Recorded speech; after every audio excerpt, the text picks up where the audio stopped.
Welcome to Beyond the Breakwater, where just beyond the crashing waves of fear, discomfort, and doubt lies the greatest potential for life transformation. We want to guide you into the open waters where the calculated risk you take becomes the turning point for you or your organization to thrive. So draw up your anchors and prepare for departure in this week's episode of Beyond the Breakwater.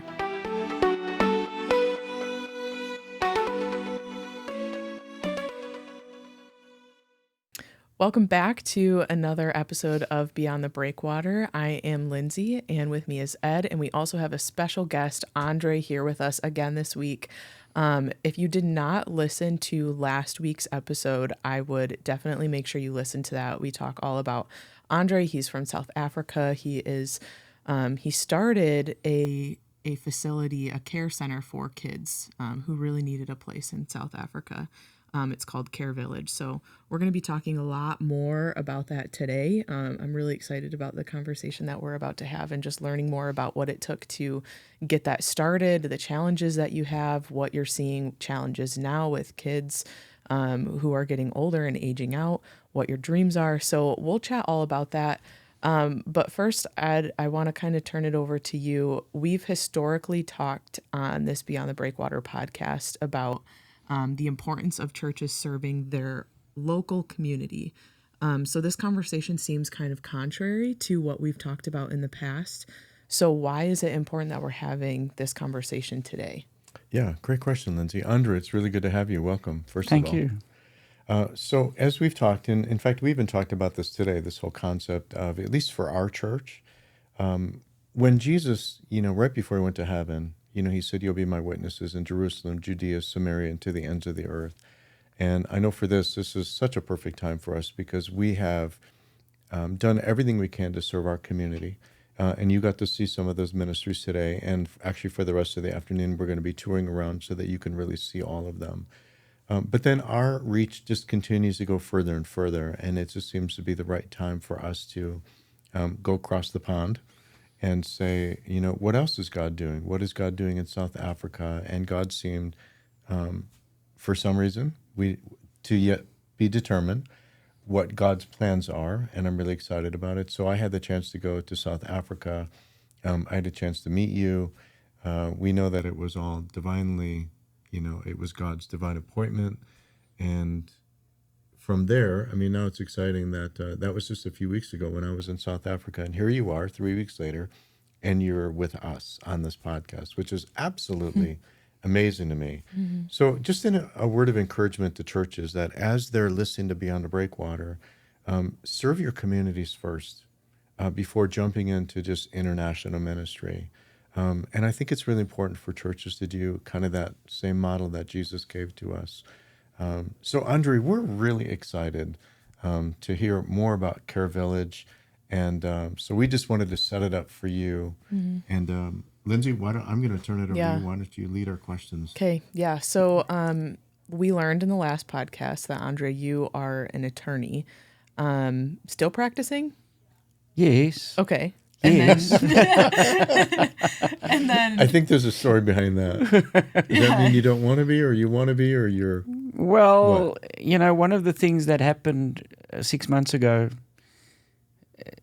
was I took a leap of faith in trying to say we have to make the Care Village sustainable. Mm.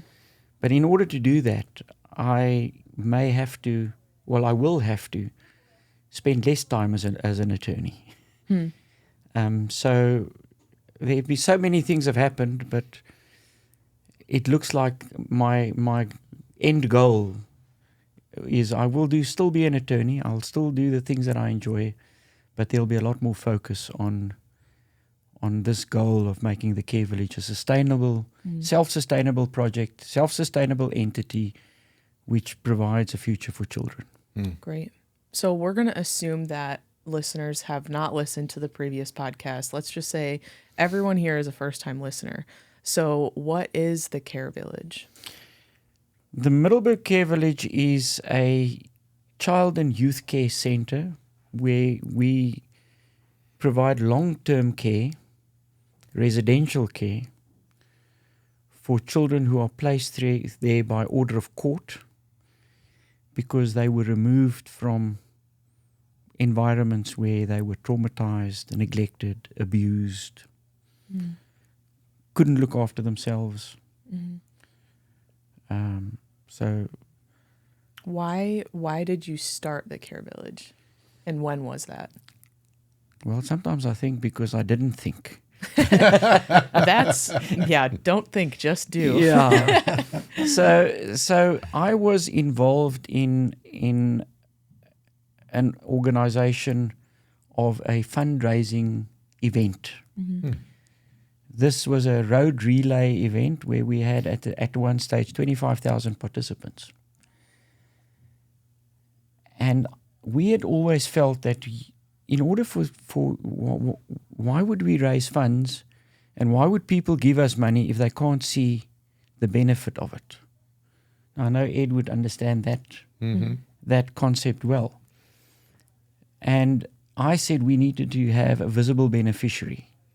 My passion has always been for children who need help, who can't help themselves. Because I see too many children standing on the streets begging, young girls who sell their bodies because they have no other way of surviving.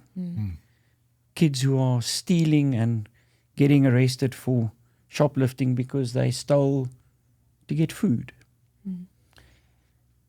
They're not necessarily doing that because they want to. They're doing that because in their minds they have no option. So this particular facility had been built by one of the churches as a children's home. And they weren't using it as a children's home.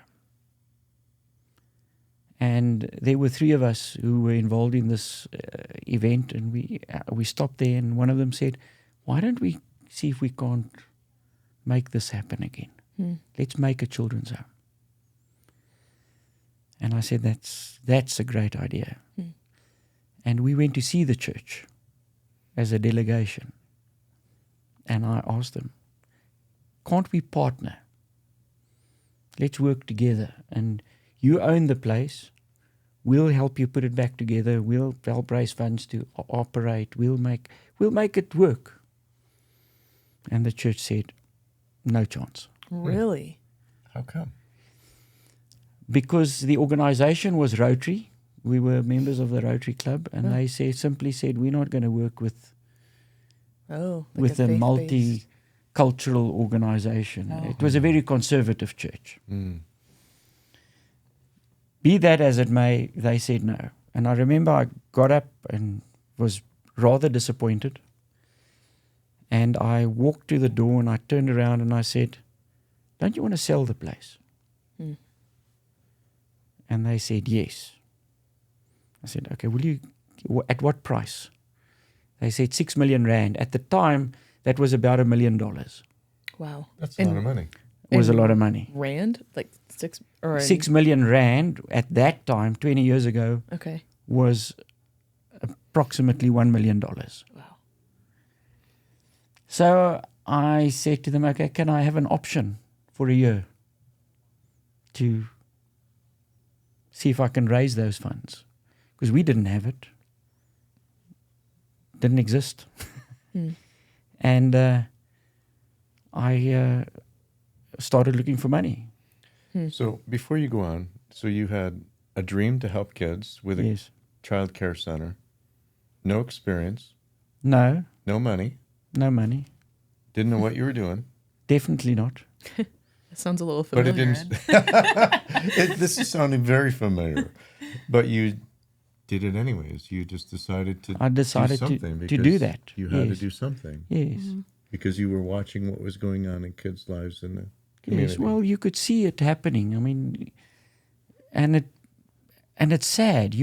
To see a kid sitting next to the road begging because his parents aren't looking after him. And it's not one. There were plenty at the time. You know, as I said last week, when I approached the government to register as a children's home, I had a list of 500 kids that would potentially benefit from coming into a place like that. Wow. Mm. But anyway, so about 6 months later, I received a phone call one evening from a friend of mine, and he said, I've made some appointments for you for tomorrow. I said, well, you remember I'm an attorney. I still have work to do. He said, no, but can you reschedule? It's about this dream of yours to establish the children's home. And he'd made appointments with, in 2 instances, the chief executive officers of the 2 of the biggest mining groups in the country, and the other one with their social development head. Wow. All That's a 3 in the big day. deal. It's a big deal. Uh-huh. You don't normally get to them. Yeah, right. Anyway, I went to see them, made up a quick fancy PowerPoint presentation, went to see them. The first guy, I showed my presentation. He said, yeah. He said, I'll think about it. I'll come back to you. I drove away and I thought, we'll never hear from him again. Got to the next guy, same thing. And the last guy, I got halfway through my presentation and he said, you don't have to say anything more. How much did you say you need? I said, I need 6 million rand. He said, no, that's fine. We'll do it. And he said, but do you mind if I phone these other 2 mines, the mining groups? The ones who said no? The ones who said, we'll think about it. But meant no. I said, I don't mind. I've seen them already today. He said, really? He said, okay. The next morning he phoned me and he said, they're in for 2 million rand each. What? And where do we pay the money? And that's how we started. Wow. Without a single piece of paperwork. Wow. So then what? Well, then I had a children's home.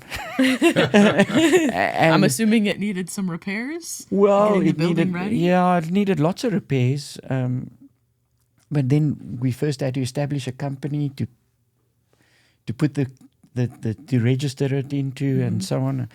And then I realized, well, if we want to put children there, we've got to talk to the Department of Social Development, the social welfare people. So we arranged a meeting. And I'm thinking, this is great. We've got a children's home. And they have a need because I've got a list of 500 names. And walked in there and said, we've got this children's home. Don't you want to talk to us? Let's see if we can't help these children.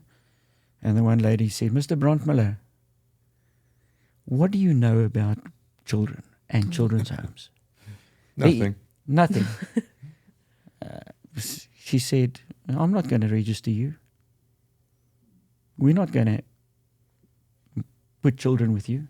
I mean, it was like a damp squid. That just got cold water poured all over me. Here I've got a 6 million rand facility and the government thinks it's not necessary to use it.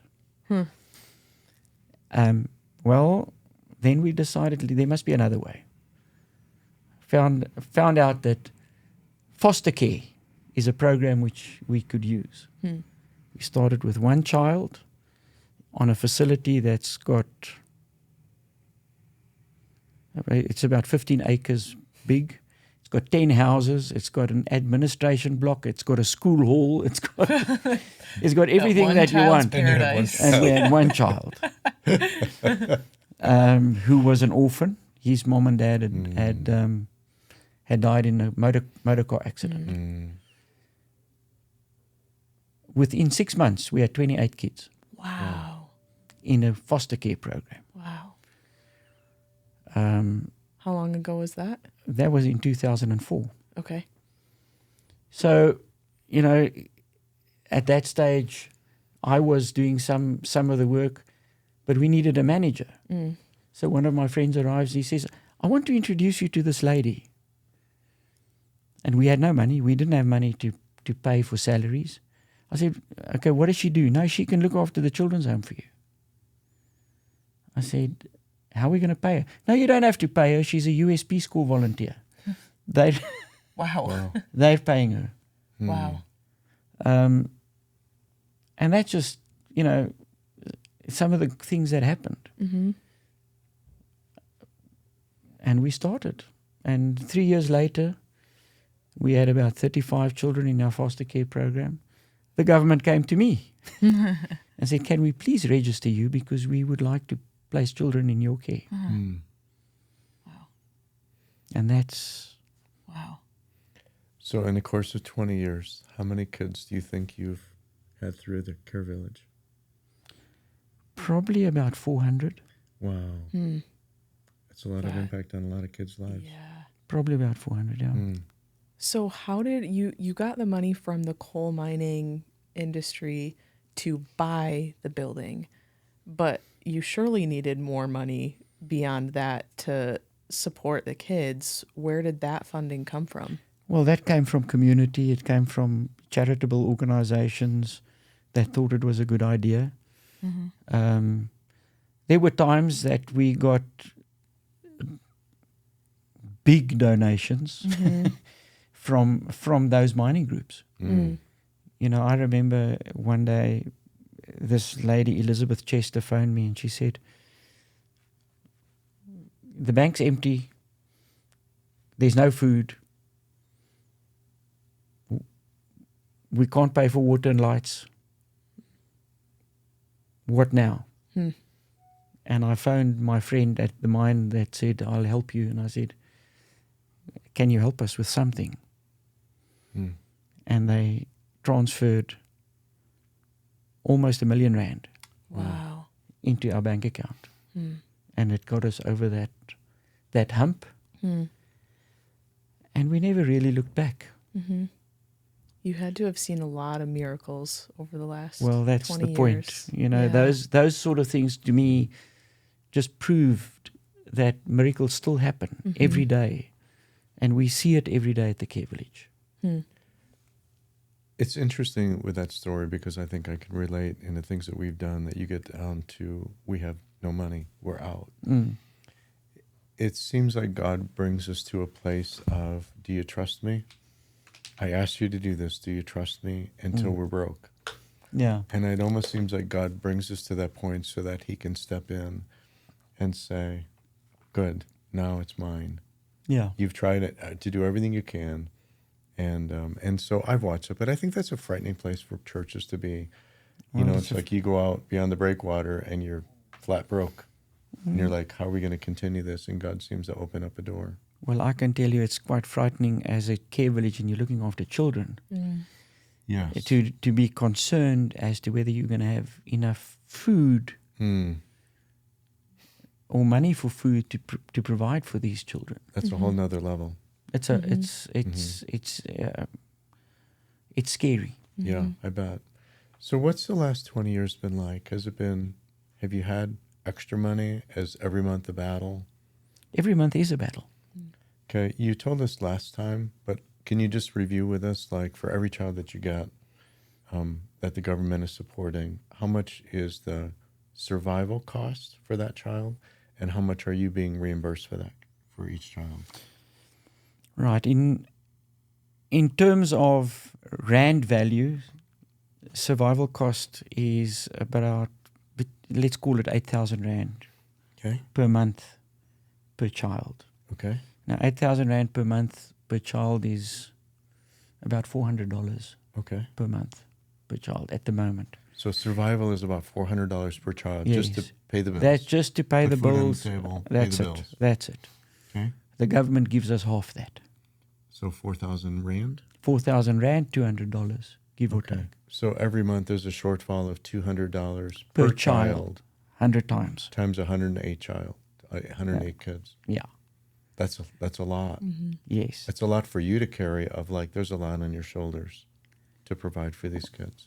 Well, yes, but we've been blessed. And again, we've never not had.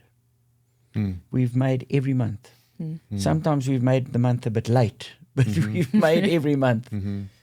But that's where I was. Yeah. In August of last year, I can honestly say I was ready to give up because it was a 20-year struggle. Mm. You know, I have always felt it's a fight for survival, and I can't fight for survival anymore. Mm-hmm. And in the last 6 months, it's like God has brought so many things across the path of the care village, across my path, which makes me believe now it's a fight for sustainability. Mm. And I believe I see the light at the end of the tunnel because I'm getting introduced to people like you, Ed, and you, Lyndsay, who are helping by showing me how we can become sustainable without being beggars in our community. Because for 20 years, we've really been beggars in our community. And let me just share with all of our listeners too. You told me when I was John that this has been voluntary for you. It still is. Yeah. I mean, so it's not like this is your full time. You also have a practice on the side, being attorney. But all the time that you have donated over the last 20 years to fundraise, to provide so that you can pay your workers, so that you can pay the taxes on the land, so that you can put food on the table. This is something that you've done on a voluntary basis for all these years, which is just absolutely remarkable. And thank you. On behalf of every one of those kids, thank you for doing that. Yeah. What keeps you going? What keeps you from being in that spot in August of giving up? You walk past those kids. You can never leave them. You can't put them out on the streets. Those kids need somebody to care. They need somebody to fight for them. Yeah. Because somehow in their circumstances they were let down. Yes. And it was never their fault. I don't ever want to be seen to be the guy that let them down. So that's one of the reasons why we have you here on the podcast. We want you to tell the story of these kids. Maybe we can transition just a little bit to, so these kids are in your care. You told me that they come after they're potty trained, so about 3 years old. That's right, yeah. And you have them until they're 18 years old. Until they're 18 or finished with school, if they're close enough to finishing school at the age of 18 or 19. Okay. So after 18, your goal is you want them to be prepared for life. Can you maybe talk, we talked last time, but maybe just give a brief, like what would you like to see when these kids turn 18? And that's when they lose subsidy. So now it would be all you, I mean, if you will. I mean, it would be $400 a month, which is unsustainable. So where would you like to see each one of these kids at 18? I would like to see them have sufficient skills or education that they are employable, and that we've given them enough tools that people want to employ them, so that they can look after themselves and they can get married and have children and look after them and be a good example. Because in our country, we need that. We need people who are earning an honest living. And if we don't give them that, they can't earn an honest living and they're going to end up on the streets. And they are going to shoplift, and they are going to steal, and they are going to become prostitutes. Because that's the way they're going to survive. And I don't want that for them. So one of the dreams that I have is to create a skills development center which can do two things, especially after having seen what you guys are doing here. One is generate income to assist in looking after the care village and filling up the shortfalls. But more importantly, to provide skills to those children that they can go out and be employed. Okay, so let's talk about that. So on the property, there's another, right next to the property, there's how many acres available? There's another 8 acres available Okay, there. so on those 8 acres, you would like to put, you said skills center. What would it be like when you talk about what kind of skills? I'm talking about technical skills. There's a big need for technical skills in our country. Which would be what? It's things like mechanics, Okay. electricians, plumbers, cabinet makers, So what we would call a trade school. a trade school. So you would like to have a trade school. And who would the trade school, you kind of have 2 groups here in the trade school. Who would those 2 groups be? Right. So the 2 groups would be in South Africa. In order to become an artisan, somebody who's qualified as an artisan, you must have written your grade 12 or matric exam in order to get into such programs. So that would be the first group. The second group is those that can assist by having all the skills, even though they don't necessarily have the official qualification. Mm-hmm. But there's an equal need. And in our community, which is a mining, agriculture, fabrication community, there's jobs for those people, and plenty. Because we've had a skills outpour into places like Australia, South America, England, of those technical skills. So there's a need for the trades. There's a need for But the nobody's trades. really stepping up to be a trainer. We don't have enough trainers, Okay. and the entry level of qualification, or the qualification standard, is too high for most of the children that we have. Okay. And maybe just to explain that, when these children come to us, let's say they come at the age of 8 or 9, academically, they're not even at first grade level. Mm. We have children that come to us and they're 10, 11 years old, they can't read or write. Wow. So the first step is you have to get them to that 12th grade, right? Yes. So you have to help them get the education that they need. If we can. Okay. If we can. What if they can't? Could they still qualify for the trade school? They could still qualify for the trade school I have in mind. Okay. But it's a unique concept because Okay. we're not going to the qualification that gives them the artisan qualification. Okay. So what we're trying to do is something which hasn't been done in South Africa.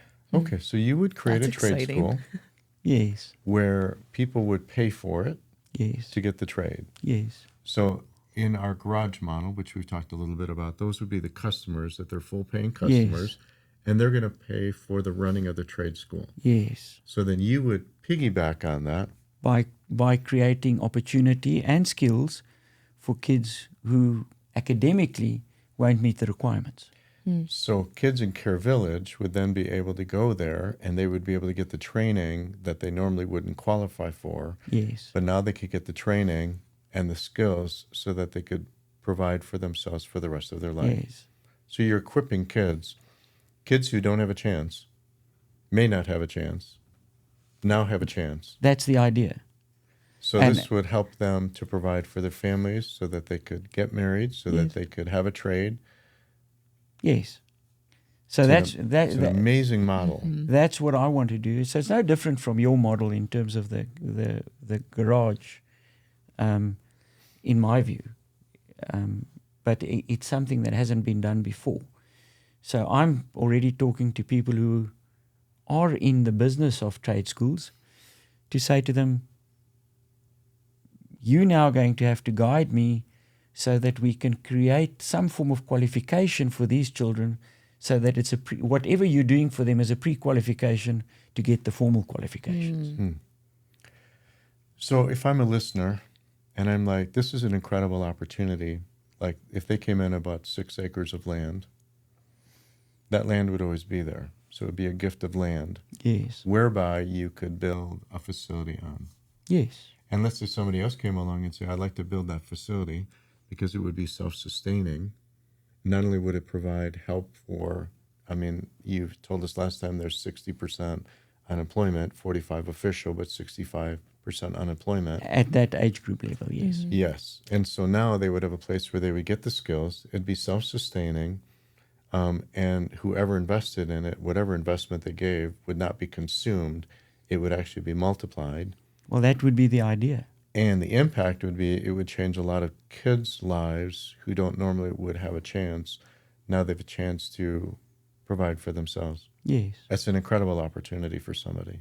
Well, anybody who has the willingness and the ability to help, we'd really appreciate it. Yeah. Okay, so let's, I know you have some other models in mind. So let's say somebody's like, well, I don't have money for 6 acres of land or to build this big facility. I know you'd also talk to me about building a house on the same property so that when kids age out at 18, that they could move into this house while they're learning these skills and they're practicing these skills for what we would call like a halfway house, that they're paying something while they're learning trades and skills so that they can then go out and provide for themselves. So you're looking at trade school, a house, Trade land. school, accommodation, land. Yes. Yes. Okay, so now smaller scale. So talk to us a little bit about your sewing machine, plans and upholstery. That was incredible. Yeah, well, a couple of years ago, we had industrial sewing machines donated to us. So one of the models that we would be looking at is to create a sewing center where on the one side, we teach the children to sew. And on the other side, we provide a tailor service to the community. In the beginning, it's probably going to be a tailor service to ourselves in terms of adjusting clothes and things like that. But the idea would then be we're creating a skill, plus we would hopefully generate a small income. It doesn't have to be a huge income, but it must at least pay for itself. The same concept with a laundry. We are thinking. Before we go to laundry, Yes. let's unpack this one just a little bit more. Okay. Because I know you haven't seen our pivot point model yet, and we're going to go see that after lunch today. But part of it, and I know had chatted with you, you're going to actually see the model in action. Yeah. And the model that we talked about, because this could be something that maybe another person would say, I'd like to be a part of that. If they would buy a sewing machine, that sewing machine would actually go to a student at Care Village. That it would be theirs. Yes. And that they would learn how to be a seamstress or a tailor. They would learn how to maybe do some upholstery. And some of the proceeds from that, because that would almost be like commercial, that they would be hired out. Yeah. And some of those proceeds would benefit Care Village. Some of that would also go to that person, say this girl who's learning the trade, that she could take that money and actually purchase her own sewing machine now. So now that sewing machine, when she leaves Care Village, she would leave with a sewing machine. So that would be another like trade that she would get the skills. From day one, that sewing machine would be hers. And I can promise you, because we see this at our appliance store, you take care of something that belongs to you. Oh, yes. But when it doesn't belong to you, you're a little bit more careless. And we see this in all employment places. So this would be a great chance for them to have the opportunity to, in Care Village, to get a skill, get a sewing machine. So when they leave, they take it with them and they keep providing for their families. See, so that could be, so what would you guesstimate if somebody wanted to buy a sewing machine down in South Africa? What would a commercial sewing machine cost approximately? Well, an industrial sewing machine would probably cost, in dollar value, about $150 to $200. $150 to $200 could change a young girl's life. Yes. To become self-sufficient, to provide for her family. Yes. Okay, now that becomes very manageable for somebody. I thought it was actually going to be in the thousands. So if you're telling me 150 to 200, I can tell you that most listeners could probably write that check and make an impact. Yeah, well. Okay, and you've got the room and you've got the space. I saw it. Yeah, we've got plenty of space. So now here's another opportunity. So you're talking about laundry. Yes. my goodness, you have a lot of laundry equipment for 108 kids, and you have how many staff? We've got 35 staff. Okay, and they're Yes. residential staff, most of them? All of them. All of them are All residential. of them. So they live in the same facility at the care. They live at the care village. They live at the care village. And they're like moms for kids, and everybody else that you need to for administration. Okay, so that's a lot of laundry. It is a And lot we're of talking laundry. about 141 people. I can't imagine doing laundry for 141 people. So I did see the laundry facility, and you can certainly probably use about 10 more washers and 10 more dryers. And 10 more dryers. Okay, but that's another great opportunity for a ministry to the community Yes. and an income source. Walk us through that. Well, firstly, if we can use that and market it as a business, there are many guest houses in our town. There are 2 hotels in the town. Mm-hmm. And my view would be if we went to them and said, use us Mm-hmm. as you would use a normal business, we could generate income Mm-hmm. to keep going, plus help the care village fill up its shortfalls. Mm-hmm. In that process, we can teach our children the skills of running a laundry or a laundromat, or doing ironing, doing everything that's needed to keep the business going, Mm-hmm. client service, all those sort of things. Mm-hmm. And we can give them the benefit of some of that income, those that work there. So everybody can win. Plus, whatever investment is put in for purposes of a washing machine or a dryer or whatever the case may be, it's always going to be there. It remains, you're turning over the same investment 100 times. So some of your kids could participate in the business side of this, and they could learn some skills and learn just... Basic business skills. Yes. Yes. And I actually benefited myself when I was in South Africa because we did stay in a facility, and we were there for almost 2 weeks, and I ran out of clothes after about 10 days. And so I did. I asked, we had a situation there where you could just fill out the form, and then they collect your laundry, and they brought it back, and everything was ironed. And I mean everything. My That was socks. at Care Village? No, it wasn't at Care Village. It was actually, we stayed at a different facility while we were down there. Oh, okay. Not too far from Care Village. But all of my clothes were ironed and put on the bed, and I was like, wow, this is incredible service. This is amazing. So I can see when you say you want to go to hotels or places that people stay, and that would be a great thing, that it would provide another job for people and another skills trade. Yeah.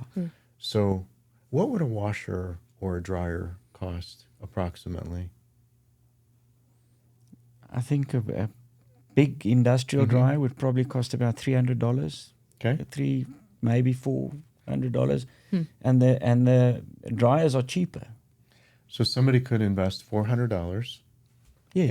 And if they give a gift of $400, we talked about this before, all of it would go for a washer, Yes. right? Yes. So it wouldn't be $20 goes for a $400 gift for a dryer No. or a washer.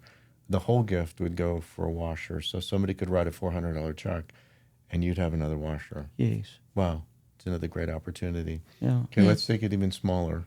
There's an opportunity to feed kids. There is indeed. Yeah, so let's. That was in the last podcast we talked about, right? I Yeah, don't want but to duplicate it. Yeah. That's okay. Okay, I think that's just okay. couldn't remember Yeah. if that was last podcast or this podcast. Okay, so let's talk about. You said it costs $200. The government gives you about $200 per child, right? Yes. But you need $400. And one of the greatest needs is feeding the kids and education. Yeah, it's food, education, and salaries are Those our are big your- expenses. And the salaries are for the people who must care for the children. Okay, so let's talk about feeding kids. So how much does it cost to feed a child? Currently, Mm-hmm. on our current budget, we're paying 57 cents US per meal.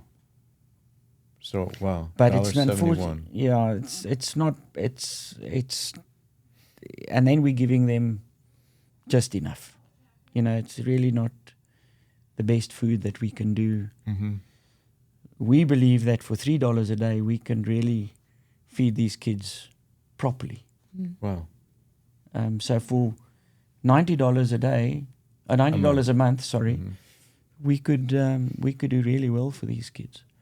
And the idea that we have is to say, if somebody, we've already created a separate bank account. If somebody puts in his $90 for that month, that $90 in its entirety will go to food for the children, and we would be able to account for that. Because one of the things that we say makes us special as a children's home is our transparency in how we spend money. We've got 20 years of audited financial statements. We've got a history of having done our finances openly, transparently, and audited, which a lot of charities in our country don't. Yeah. So it's almost like a sponsorship, which I think people are familiar with, that if they had a child, they could sponsor a child for $90 a month, and the $90 would go right for food. That's quite right. So none of it is for operational expenses. No. It would just be $90 provides food for one child. Yes. And you have a need for 108 kids and 30, you said 33 staff? 30 odd staff, 35. yes, yeah. Staff to feed them as well. And I know we are partnering with you as a church so that anybody actually in America could contact us. And we're actually all set up that we could be a place where people could give that money to through us. That would go directly to, you actually have a bank account in the United States that could go. So it's a very simple process that anybody who said, sign me up, I want to be a part of it, we could help make it happen.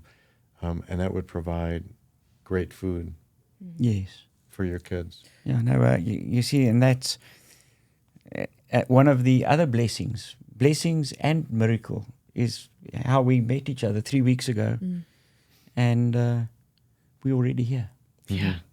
These things don't happen by man. And I'm very excited for what the Lord is going to do with this podcast, and just for any listeners who may have just heard how they can help if they have a lot of wealth and can afford some of the higher expensed things, to even just breaking it down to the things that are a little bit more easy for people to jump on as well. So we said this in the last podcast, but I want to give some people some tangible, like, how they can help, because I think a lot of hearts have probably been stirred in this conversation where someone might be like, okay, say where I can send the money already. I'm ready to go. So you can email us right now at hello@beyondthebreakwater.org.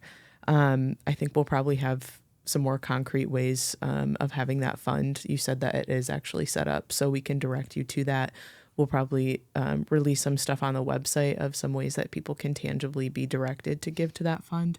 Andre, where can people reach you if they have questions or want to get involved in some way? Yeah, my email address is Andre, ANDRE, @mcvcare.org. Perfect. And we'll have those linked in that description too, so people can see that. But I think there's one thing that we haven't addressed. Please. Is because it's not only money that we need. We need prayer too. So, we were talking about creating more prayer cards in respect of individual of the individual children, and we really appreciate that for people to pray for the care village, but pray for those kids and for them to firstly have the Lord in their lives, but secondly for them to start believing in a future, because there's so many of those kids that don't think beyond today. They've never had the opportunity, or they've never been given the vision that there is a future. A lot of them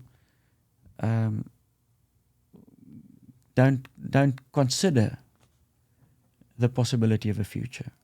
Can you share what was shared in our conversations earlier with the girl that Dan had been?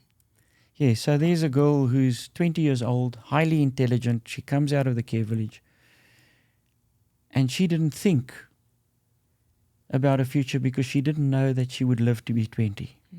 because of the environment where she came from. And I must tell you, that's probably the case for 80% of the children that come into the care village. So I come back. We need prayer for those kids, that they believe in a future, that they start living that way. So when I came to the care village and walked in, and right above the doorway when you walk in is when Joshua said, as for me and my house, we will serve the Lord. That was really moving for me, Andre. I mean, because it set the stage for what Care Village is all about. I'm so grateful you invited me into your home with your family to meet your family. And we prayed together. You're a believer in Christ. And you have a big responsibility of how do we help these kids know Jesus in the midst of caring for them, giving them a future and everything. And I remember asking you who's praying for the kids. And that's what started this. So you're right. I just want to reiterate what we just talked about, that cards are being worked on, like a sponsorship card for prayer. And we would like to get those cards into as many people's hands as we possibly can. Because the more kids that are being prayed for, and I know we're asking as a church, would people adopt prayerfully the kids at Care Village, so that every day when they're praying for their kids, they're going to pray for that child in Care Village. So we think a prayer covering is going to be amazing across the country, of people praying for every one of your kids by names. And then I just want to share with you, I think we talked about this in your home, that so there's about 141 caregivers and students that are at their kids at Care Village. We're only going to have that many sponsorships for food.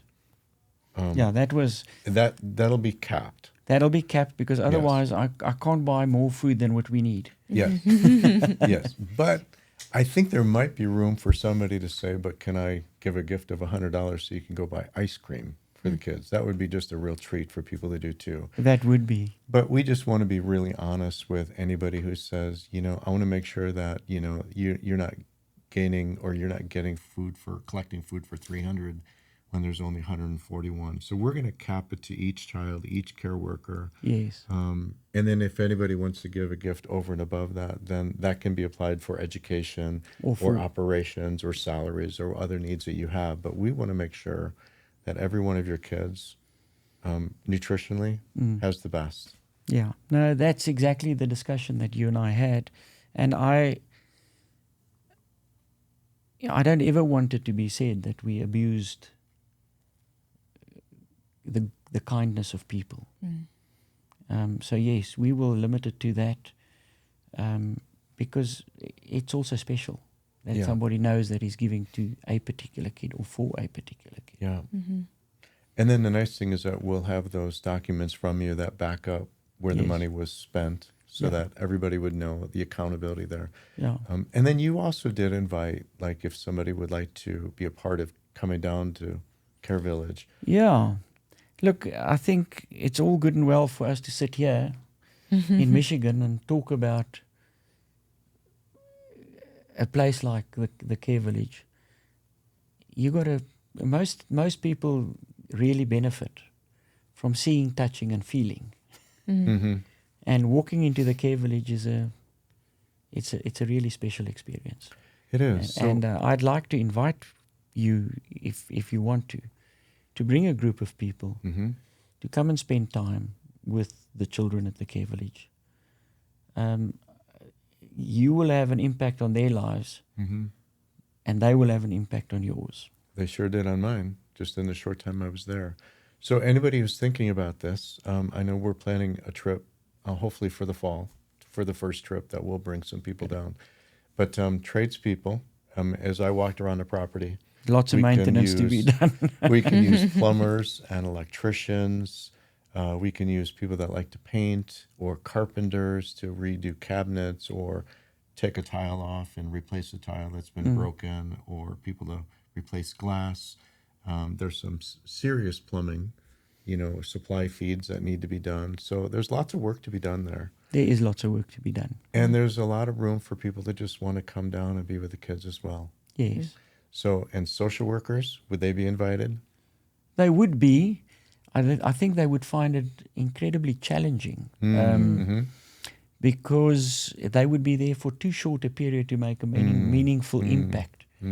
But it may give them a good feel as to the challenges that we face, and they may be able to give us guidance on how to address these challenges. So it would be training, wonderful. is that something that your caregivers could benefit from? If somebody Yes. said, this is my world, and they're in this place, that if they could come down and provide some help or training for your caregivers? Most certainly.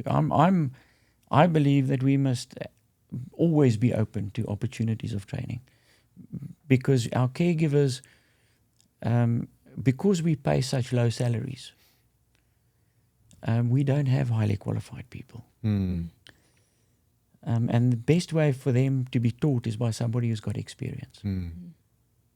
So it sounds like there's a place for people to come and help. There's always a place for people to come and help. Well, Lyndsay, maybe walk us through, how do they do that? What do they do? Where do they go? I think just, again, email us at hello@beyondthebreakwater.org. I think we'll also probably continue sharing this information as it comes along. So as we're developing website pages and places that we can navigate people to, we'll announce that on the podcast.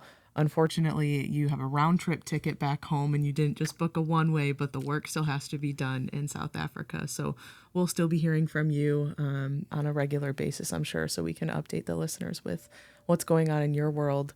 I wanted to also end with this quote that, Ed, you had shared an article with me the other day, and like the line that stood out to me the most is it says, "The man of prayer dare not sit with his hands in his lap." And so, Andre, I just want to thank you for all the work that you're doing. Thank you for being a man of prayer and a man of action and a man that follows where God is leading. You're really changing those kids' lives and just being an advocate for them and cheering them on and standing in their corner when they have probably never had anybody to do that for them. So thank you. Thank you for your time today. Thank you. It's been an absolute privilege to be here. Yeah. Thank you. All right. We'll see everybody next week. Thanks for tuning in to this week's episode of Beyond the Breakwater, a podcast of Elevate Community Ministries. Don't let the conversation stop here. You can email us at hello@beyondthebreakwater.org. We would love to chat with you, answer questions, plan a visit, and help you take your next step. We'll see you next week.